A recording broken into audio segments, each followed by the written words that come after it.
ही बघा, ही टोपली आहे फळांची, एक काशीवरून आणलेली आहे।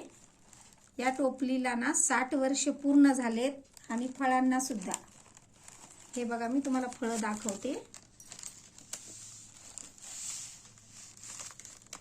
हे बघा, ही फळं, हे आहे मकाचं कणीस, ही आहे काकडी, ही आहे सफरचंद, हे आहे सीताफळ, हे टरबूजची फोडे, हे आहे डाळिंब,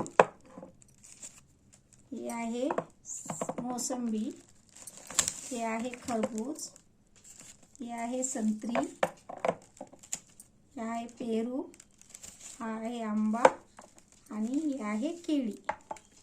ही फळं आहे ना माझ्या आजी सासूने आणलेले आहेत। याला 60 वर्ष पूर्ण झालेत। तर माझ्या सासूबाईंनी याला 35 वर्ष महालक्ष्मीच्या पुढं ठेवलेले आहेत आणि मी आता 25 वर्षापासून मी ठेवते त्याला। मी असं सांभाळून ठेवलेलं आहे 25 वर्षापासून। याला 60 वर्ष पूर्ण झालेले त्या फळांना पण आणि या टोपलींना पण।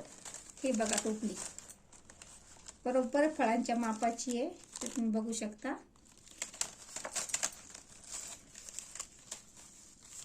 याला मी खूप सांभाळून ठेवते, दरवर्षी महालक्ष्मीच्या समोर ठेवते।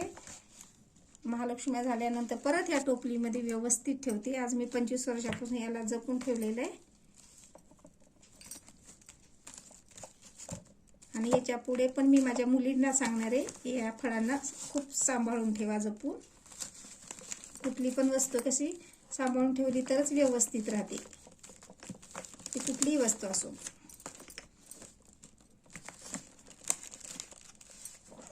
ते 60 वर्षापूर्वी काशीहून आणलेले फळ आहेत। हे अशी मी व्यवस्थित ठेवते।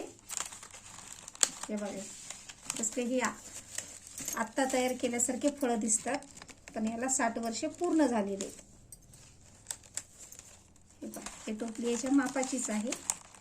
हे टोपली पण मी 60 वर्षापासून एकदम असं व्यवस्थित सांभाळून कपड्यात बांधून ठेवते।